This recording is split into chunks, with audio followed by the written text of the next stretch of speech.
भाइयों, आपके लिए मैं लेके आया हूँ हिंदी व्याकरण से संबंधित टॉपिक है संधि।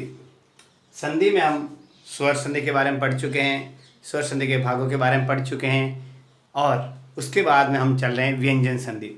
व्यंजन संधि में हमने पहला नियम और दूसरा नियम, दो महत्वपूर्ण नियम पढ़ चुके हैं कि क वर्ग, च वर्ग, त वर्ग, ट वर्ग और प वर्ग, इन वर्गों के साथ में जो जो नियम हैं उनसे रिलेटेड मैंने आपको सब बता दिया है कि यदि क च ट त प इन वर्गों के साथ में स्वर कोई भी अ से अ आ इ ई उ ऊ रे ए आई, यदि इनके साथ में कोई स्वर आता है तो उसी वर्ण का वो तीसरा वर्ण बन जाता है, जैसे दिक और अंबर तो दिगंबर। ऐसे इससे रिलेटेड मैंने आपको कई एग्जाम्पल भी बताए हैं।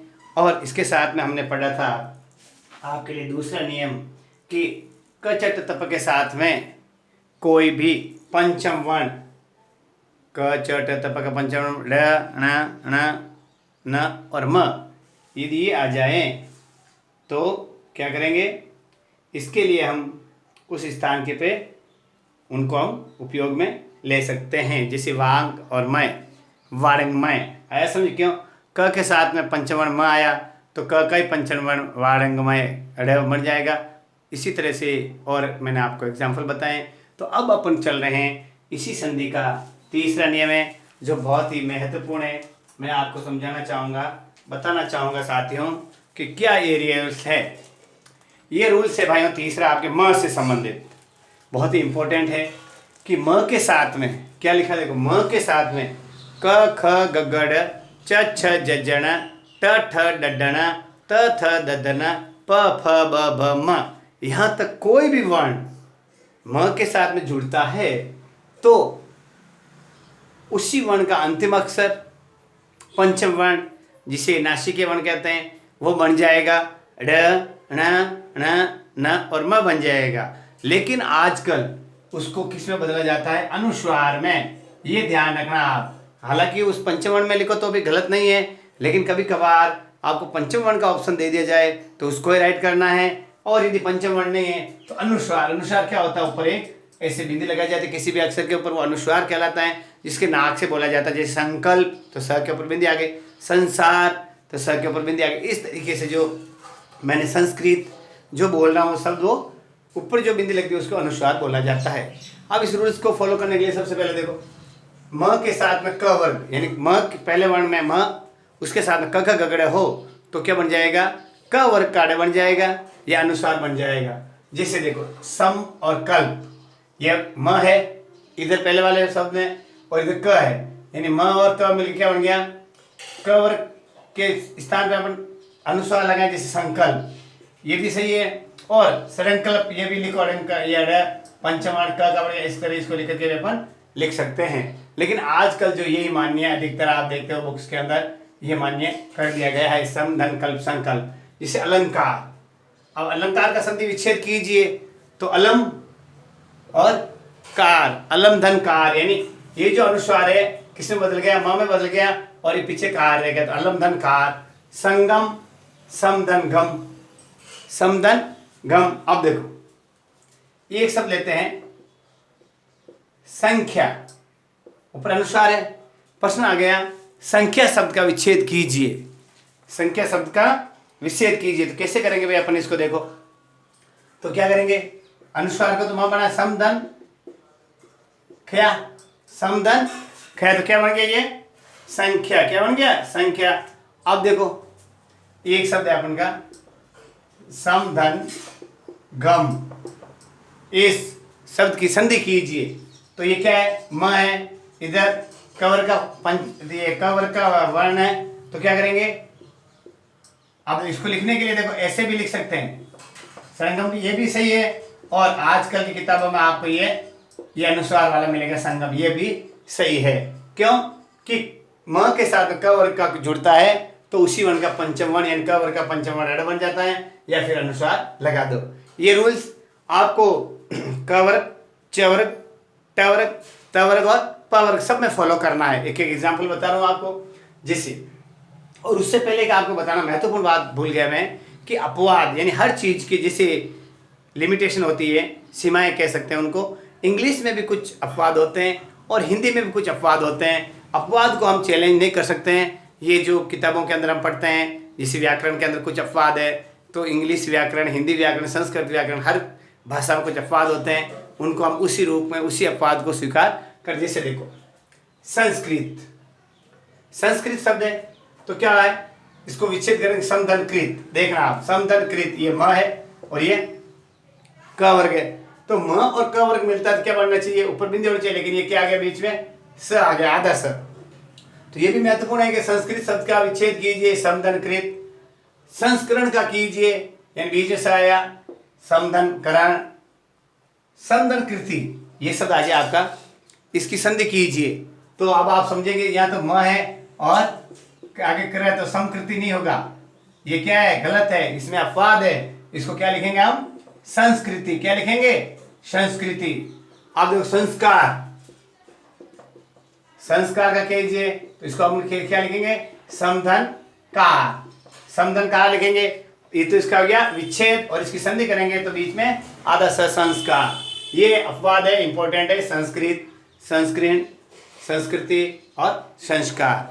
ये मैंने अपवाद भी आपको बता दिए हैं ताकि आपके लिए फॉर फ्यूचर में कहीं कोई आ जाए तो उनको आप गलत नहीं करें, बिल्कुल 100% सही करेंगे। अगला चलते हैं म के साथ में च वर्ग। च वर्ग में कौन कौन सा आता है, च, छ, ज, ज, हण, तो उसी में उसका पंचम वर्ण हण बनेगा, या फिर पंचम वर्ण नहीं बनाओ तो क्या लगा दो, अनुस्वार लगा दो। जिसे समधनचय, ये म है, इसके साथ च वर्ग का च है तो संचय, ये लिखो तो भी सही है और ये संचय लिखो ये भी सही है। आया समझे, तो संचय के लिए आप ये लिख लेना। अब मैं आपको एक जैसे देता हूं, संजीवन शब्द का विच्छेद कीजिए तो क्या आएगा, सम धन जीवन। क्यों आएगा, यहां म आ गया, ये च वर्ग का ज आएगा, च जन में से कोई भी आएगा। अब ये आपको आजकल के शब्दों में जो हिंदी की बुक्स आती है उसमें ये संजीवन मिलता है। ठीक है, ये मैंने आपको क वर्ग और च वर्ग बता दिया। अब ठीक उसी तरह जो च वर्ग और क वर्ग में बात चली वो कि वो ट वर्ग के अंदर यानी म के साथ में ट वर्ग में ट, ठ, ड, ढ, अण आएंगे तो किस में आ जाएंगे, ट वर्ग के अंतिम अण में आ जाएगी। अब इसमें देखो दम दन ढ, देखो इसमें ये नियम यहाँ पे ज्यादा अच्छा फॉलो कर रहा है, म है और ड, तो म किस में बदल गया, अण में। ट वाला वर्ग देखो यहाँ म है और ट, ठ, ड, तो ट वर्ग में ड आता है तो ये म हट के धन बन गया। क्या बन गया, अब देखो खंड, खंड का क्या हो गया, देखो खम धन ड, यानी ढ ट वर्ग का है और ये म है जो अण में बदल गया, खंड। इसी तरह से मैं आपको बताना चाहता हूं, जैसे देखो आगे और रूल्स है। तीसरा हो गया, पहला हो गया क वर्ग, च वर्ग और ट वर्ग। तीसरा है म के साथ में त वर्ग, त, थ, द, ध, न, तो क्या आएगा, न आएगा। क्या आएगा, न, या न लिखो तो अनुस्वार लिखना। अब इसके लिए कौन कौन से देखो, समदंतोष, समदंतोष, ये म है, ये त वर्ग है तो क्या हो गया, संतोष, ये लिखो तो भी सही है और ये संतोष आधा ना लिख के लिखो तो भी सही है। संताप, इसका विच्छेद कीजिए, समधन ताप, यानी म और त वर्ग का ता तो समधन ताप, ये दोनों हो गया संताप। अब देखो ये त वर्ग हो गया। संदेह, संदेह का क्या करेंगे भाई, न आता है और यही है तो क्या करेंगे, सम धन देह, ये म है और इसके बाद में त वर्ग का द है, त थ द, तो ये त वर्ग का ही आता है, ये इसमें किस में बदल गया, आधे न में, यानी अपने ही त वर्ग का पंचमन न में बदल गया। इस तरीके से संदेह शब्द का विच्छेद कीजिए तो समधन देह से हम इसका विच्छेद कर सकते हैं। अब आगे चल रहे हैं, ध्यान रखो आप, यानी म के साथ में प वर्ग, प, फ, ब, भ, म, तो किस में बदल जाएगा, अपने ही पंचम वर्ण म में बदल जाएगा या फिर अनुस्वार में बदल जाएगा। जैसे देखो समधन पूर्ण, सम और पूर्ण या म है और म उसी के प का पंचम वर्ण म है तो प, फ, ब, म में भी आता है, तो इस म को अपन इसी पंचम वर्ण म में करने के संपूर्ण, ये लिखो तो भी सही है और ये लिखो तो भी सही। अधिक बेटर ये है, नियम के अनुसार म आधा संपूर्ण, और जो आधुनिक किताबें छपती है उसके अंदर ये भी लिखा हुआ आपको मिलेगा, तो आप इसको गलत नहीं करना, ठीक है भाई। अब देखो एक ले संभव, क्या लेना देखो, संभव ये भी है और संभव ये भी है, दोनों सेम है। इसका क्या करेंगे, संधि विच्छेद करेंगे, तो विच्छेद करेंगे तो समधन भव, समधन भव यानी म और प फ ब भ, म में भ है जो पवर्ग का शब्द है। अब जैसे देखो समधन भावना, समधन भावना शब्द का संधि बनाइए, तो अब इसकी संधि कैसे बनाएंगे अपन देखो, संभावना ये भी बना सकते हैं और संभावना ये भी बना सकते हैं, दोनों आपके राइट है। आया समझे। ये जो पहला रूल था, यानी अपने तीसरा कंटिन्यूटी के हिसाब से पहले 2 पढ़ लिए थे, आज के वीडियो जो तीसरा है, यानी म के साथ में क से लेके म तक हर वर्ग, क वर्ग, च वर्ग, ट वर्ग, त वर्ग और प वर्ग में यदि कोई अक्षरों का मेल, वर्णों का मेल म के साथ होता है, तो उसी वर्ण के क वर्ण का न, च वर्ण का न, ट वर्ण का न, त वर्ग का न और प वर्ग का म से बन जाएगा। लेकिन अधिकतर जो ट वर्ग के अंदर है ये ट वर्ग में दिख रहा है और न वर्ग के अंदर ये दिख रहा है, बाकी में हम अनुस्वार ही लगाते हैं। तो अधिकतर जो अनुस्वार आते हैं आप दिमाग में रखना कि व्यंजन संधि का तीसरे रूल से फॉलो करता है, यानी म के साथ में उसी वर्ग का कोई अक्षर आएगा, च वर्ग से च वर्ग, ट वर्ग ट वर्ग, प वर्ग प वर्ग, ठीक है ना। अब एक अगला रूल्स लेते हैं आपके लिए, चौथा नियम है म से रिलेटेड है, यानी म के साथ में क से म तक तो हमने पढ़ लिया, क्या आ जाएगा, अनुस्वार आ जाएगा। म के साथ में य र ल व श श श ह आए तो 100% आपको अनुस्वार ही लगाना है, बाकी कुछ पंचमण अंचमण कुछ नहीं लगाने। जैसे देखो समधन योग, म है, ये र ल में से ये है, तो क्या हो गया संयोग, संयोग यानी होगा, संयोग यानी होगा, ये क्या होगा सीधा संयोग। संशय स और म, अब इसका विच्छेद करेंगे तो सम और स, ये 5 अक्षर ये र ल व स स स और ह, यानी 8 अक्षरों में से 2 वर्णों से ये र ल व स स स में से यदि म से जुड़ते हैं, पहले म हो उसके बाद में ये अक्षर हो, तो क्या बन जाएंगे, अनुस्वार बन जाएंगे। ये बात आपको महत्वपूर्ण ध्यान रखनी है। जैसे देखो क्या लिखा मैंने, संरचना अनुस्वार है लेकिन यर लावा में से है, तो उसको विच्छेद करने के लिए क्या करेंगे, सम धन रचना, तो क्या हो गया ये संरचना, सम धन रचना है, संरचना का क्या हो गया ये विच्छेद हो गया।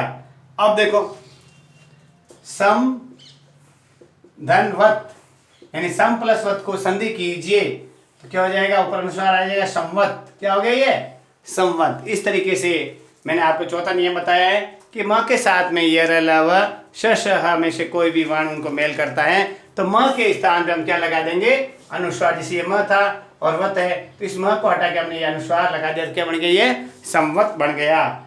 अब देखो जिसे देखो समधन योजना, तो इस म को हटाएंगे इस नियम के हिसाब से, तो इसको संधि करेंगे तो क्या हो जाएगा संयोजना, लेकिन ऊपर पहले क्या लगाना पड़ेगा, अनुस्वार संयोजना। ये वाला सवाल का उत्तर आपको जो समधन योजना प्रश्न पूछा जाए तो उसका उत्तर होगा संयोजना, ऊपर अनुस्वार जरूर लगेगा।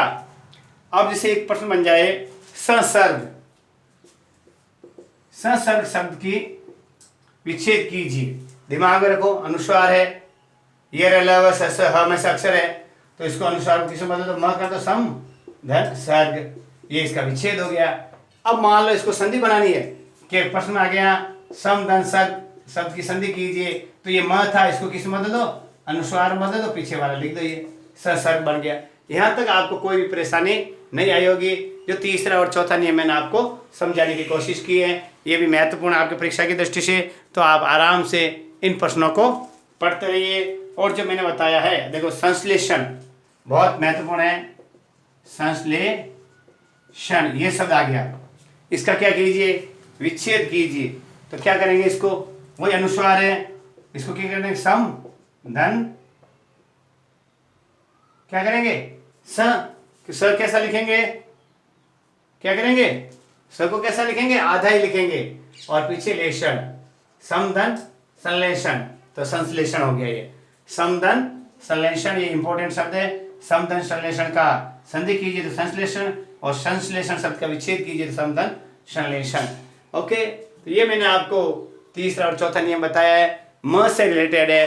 तो साथियों, आप इन वीडियोज को अच्छी तरह अपने दोस्तों के पास भेजिए, और इससे रिलेटेड जो भी दोस्त तैयारी कर रहे हैं रीट पटवारी स्कूल लेक्चर से संबंधित, स्कूल से जो रिलेटेड एग्जाम्स है, टीचर से, तो आप इन वीडियोस को ज़्यादा से ज़्यादा शेयर कीजिए, बच्चों तक पहुंचाइए। हमारे यूट्यूब चैनल शहर अपने संस्कृत एजुकेशन ज़्यादा से ज़्यादा सब्सक्राइब करें और बच्चों तक शेयर करें। नमस्कार साथियों।